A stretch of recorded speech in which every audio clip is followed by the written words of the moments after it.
Welcome to the Inc. Productivity Tip of the Day.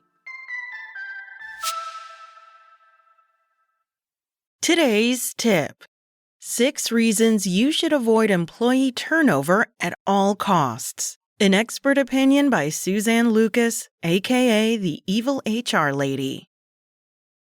It's an employer's market in many fields right now, and the number of applicants for job postings can be overwhelming for prospective employers. Marie Labazou, a human resources director and moderator at the Improve Your HR Facebook group, which I run, posted on LinkedIn about what this looks like from a recruiter's standpoint. She wrote, in part, "We had over 1,000 applicants for a position which required an amount of previous work experience in the field. Of those candidates, about half were qualified for the position, so we will say 500 candidates. Of that half, about 50% were well qualified. For our example, about 250 candidates. Of that 250, 10% were exceptionally well qualified, having a desirable, specialized skill set we were really looking for. From our original 1,000 candidates, we were down to 25 exceptionally well-qualified candidates with this very desirable skill set. But we only have one position to offer. We had to winnow these 25 down to a reasonable number of candidates to interview.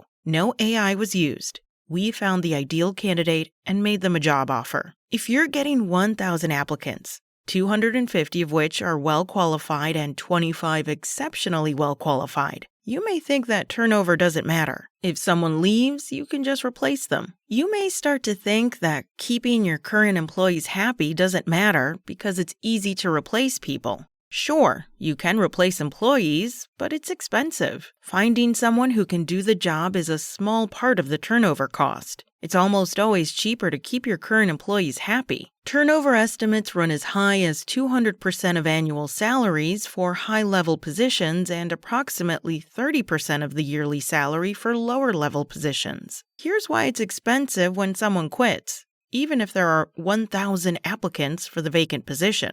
Recruiting takes time. Yes, even with 1,000 applicants, someone has to review them, screen them, and conduct interviews. If multiple people conduct interviews and there are multiple rounds of interviews, this process can be time-consuming. The people conducting the interviews are taking time out from their actual work to conduct the interviews. There is a significant cost associated with that alone. Lowered productivity. The person who left was doing something, right? And who is doing that job now that the position is vacant? No one? That's lost productivity right there. What if you just farm out the tasks to other people? Chances are the most important tasks will get done, but other things will fall by the wayside. Overworked remaining staff. Can you measure this in dollars? If your employees are exempt, their paychecks remain the same, so how is this a cost? As they become stretched thin, their quality of work declines, along with their satisfaction and engagement. This means that they are increasingly likely to start looking for a new job and leave. And the longer they stay in their overworked roles, the harder it will be for you to regain their goodwill even after you've filled the vacancy. Lost knowledge. A ton of people can do what your former employee did, but they don't have the specific knowledge she had. It's not just about putting numbers in a spreadsheet, writing code, or selling a product. It's about knowing the people, the traditions, the location of relevant information, what the boss likes, and a million other things that come from working for a company for an extended period. All that goes away when someone quits. And sometimes it's more than just general company knowledge. How many of your employees have their jobs documented well enough that someone could figure it out with their documentation? Do you have people cross-trained? Does one person have control of the passwords? Training costs. Paid training costs are obvious. If you have to pay $5,000 for a seminar to teach your new employee your complex internal computer systems, that's a cost noted on a spreadsheet. However, when there are no training classes to attend, costs still arise. Someone has to sit there and show him what to do. Someone has to double-check work until the employee has proven himself. And that all takes the trainer away from her regular job, which means you're paying 2 people to do one job. Costly.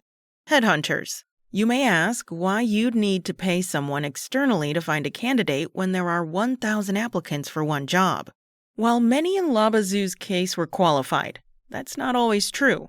People use AI to apply to hundreds of jobs, or just hit the Easy Apply button on LinkedIn without regard to skill matches. You may still need to pay a headhunter to find the right person. So if you think that just because you can get 1,000 applicants for an open position, you don't need to worry about people quitting, think again. Turnover is expensive, even in a tight labor market. That's it from Inc. You can find more articles about human resources and how to be a more successful leader at Inc.com. Come back tomorrow for another tip from Inc.